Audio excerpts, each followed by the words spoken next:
Hello everyone, स्वागत छ सबैजनालाई हाम्रो युट्युब च्यानलमा। सधैँ भिडियो लिएर उपस्थित हुने क्रममा आज पनि हामीले BBS 4th इयरको इन्भेस्टमेन्ट सब्जेक्टको च्याप्टर 2 सेक्युरिटीज मार्केट अन्तर्गत रहेर प्रब्लम नम्बर 2.22 यानि कि 22 नम्बरको क्वेसन लिएर उपस्थित भएका छौँ। क्वेसन यस प्रकार रहेको छ। Suppose that you sell short 500 shares of PDBL currently selling for 120 per share and give your broker rupees 45,000 to establish your margin account भन्यो है। के भन्यो भने जम्मा 500 वटा सेयर हाम्रो बिक्री गरेछौँ।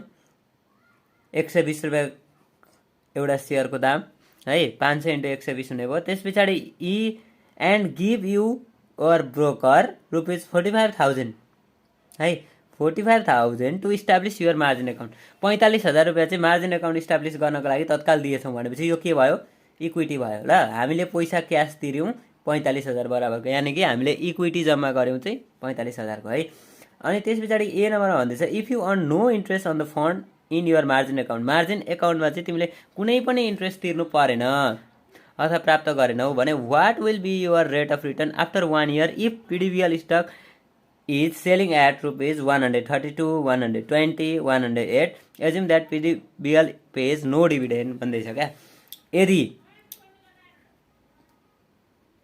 यदि यो स्टक चाहिँ 132 मा, 120 मा र 108 मा सेल्स हुन्छ भने, जसले चाहिँ डिभिडेन्ड पनि कुनै दिँदैन भने रेट अफ रिटर्न कति हुन्छ 1 वर्ष पछाडिको भनेर सोध्दैछ। यहाँनिर मार्जिनको कुरा गरेको छ, त्यस कारणले विथ मार्जिन निकाल्नुपर्छ। ल, विथ मार्जिनमा चाहिँ इन्टु आइएम हुन्छ क्या, divided by P0 into I'm हुन्छ। त्यो अहिले हामी हेर्छौँ। बी नम्बरमा के भन्यो भने if maintenance margin is 25%, how high can PDBL's price rise before you get a margin call. कतिसम्म चाहिँ बढेर जान सक्छ? यदि मेन्टेनेन्स मार्जिन 25% हो भने PDBL को प्राइस चाहिँ कतिसम्म बढेर जान सक्छ before you get a margin call भनेको मार्जिन कल प्राप्त हुनुभन्दा अगाडि कतिसम्म चाहिँ बढेर जान्छ भनेर क्वेसनले सोध्दैछ, जसको मतलब हामीले के निकाल्नुपर्छ यसमा? ट्रिगर प्राइस निकाल्नु पर्यो। अनि सी नम्बरमा भन्दैछ redo part A but now assume that PDBL also has paid year in dividend of rupees 3 per share. अब हामीले यो पार्ट ए कै क्यालकुलेसन गर्नु पर्यो, जस अन्तर्गत चाहिँ अब हामीले फेरि के एजम्सन गर्नु पर्यो त भन्दाखेरि त्यो PDBL स्टकले चाहिँ डिभिडेन्ड दिने भयो एउटा सेयर बापत 3 रुपियाँ है। अनि the price at part A should be interpreted as ex dividend that is price after the dividend has been paid भन्दैछ। अब the prices in part A, यो जुन पार्ट एमा भएका प्राइसेसहरू छन् should be interpreted as ex dividend. यिनीहरू चाहिँ के को आधारमा इन्टरप्रिटेसन हुनेछन् भन्दाखेरि एक्स डिभिडेन्डको आधारमा इन्टरप्रिटेसन हुनेछन्। That is price after dividend has been paid, prices after dividend has been paid भन्दैछ क्या। डिभिडेन्ड तिरिसकिसके पछाडि चाहिँ प्राइसेसहरू हुनेछन्, एक्स डिभिडेन्ड हुनेछ भनेर क्वेसनले भन्यो। अब हामीले यसमा सोल्युसन गर्दै जाँदाखेरि ए नम्बरमा जे निकालेको हुन्छौँ, सी नम्बरको लागि चाहिँ जस्ट त्यहाँनिर के मात्र इन्क्लुड हुन्छ त भन्दाखेरि हाम्रो डिभिडेन्ड इन्क्लुड हुन्छ। डिभिडेन्ड चाहिँ अब इन्क्लुड हुन्छ, यो सर्ट पोजिसन हो, त्यस कारणले गर्दाखेरि यो सर्ट पोजिसनमा चाहिँ डिभिडेन्डलाई हामीले माइनस गर्छौँ। डिभिडेन्डले चाहिँ हाम्रो सर्ट पोजिसनमा के गर्छ त? हाम्रो रेट अफ रिटर्नलाई घटाएर लान्छ नि त है। त्यस कारणले गर्दाखेरि डिभिडेन्डलाई हामीले माइनस गरेर हामी एडजस्ट गरिवरी निकाल्छौँ सी नम्बरमा। ल, अब हामी सोल्युसन हेर्छौँ। ल, number of share short sold share भनेको 500 वटा सेयर हो, 500 सेयर्स। त्यस पछाडि सेलिङ प्राइस कति छ त? 120 छ। Equity or initial margin divide, सुरुमा हामीले जम्मा कति गरेको थियौँ? 45,000 इक्विटी भइहाल्यो। इनिसियल मार्जिन भनेको 45,000 डिभाइड बाई टोटल एसेट्स भनेको चाहिँ कति त? 500 इन्टु 120 है, 500 इन्टु 120। इनिसियल मार्जिन कति रहेछ त?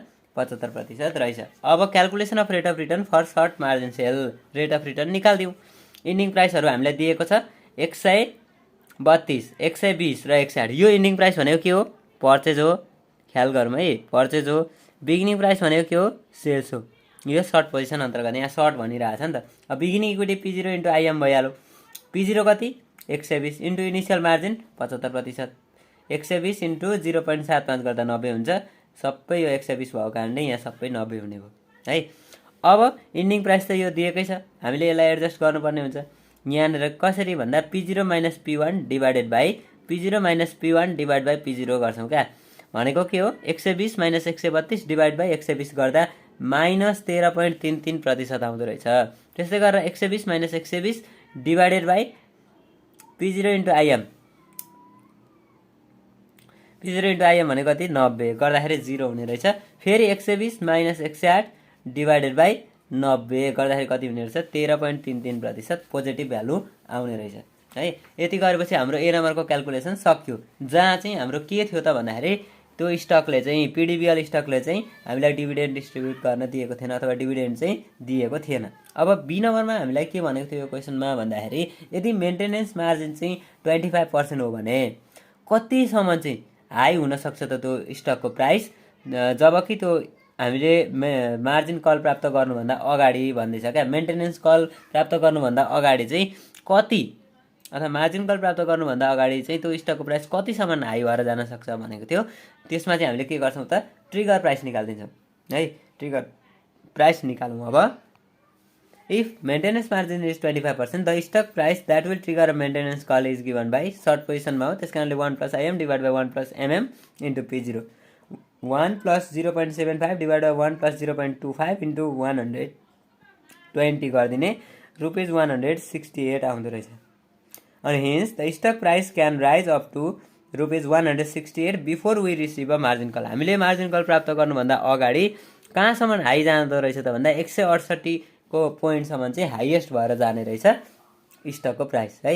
म्याक्सिमम त्यति भएर जाने रहेछ मार्जिन कल प्राप्त गर्नुभन्दा अगाडि। ल अब यति भइसकेपछि सी नम्बरमा के भनेको थियो भने जुन यो पार्ट एमा हामीले क्याल्कुलेसन गरेको छौँ, यही पार्ट ए को क्याल्कुलेसनमा हामीले डिभिडेन्ड एडजस्ट गरेर है, डिभिडेन्ड चाहिँ कति छ त भन्दाखेरि 1 सेयर बराबर 3 रुपिज,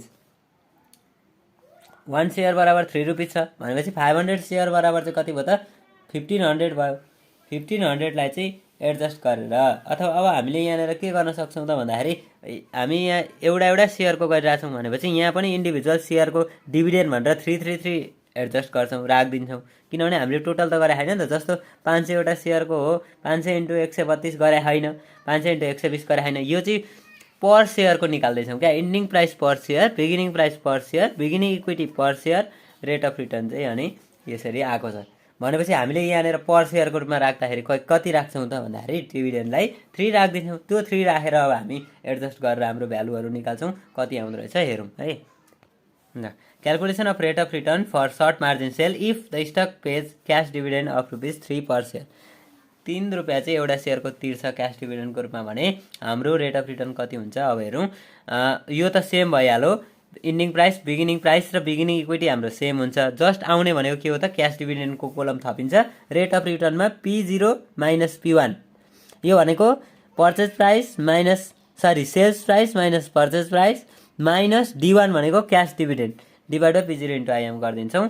अब भनेको कति हुन्छ त 120 माइनस 132 माइनस 3 डिभाइडेड बाई 90 अनि फेरि 120 माइनस 120 माइनस 3 डिभाइड बाई 90 अनि त्यस पछाडि फेरि 120 माइनस 108 माइनस 3 डिभाइड बाई 90 गरेर हाम्रो रेट अफ रिटर्न चाहिँ माइनस 16.67% आउँदो रहेछ।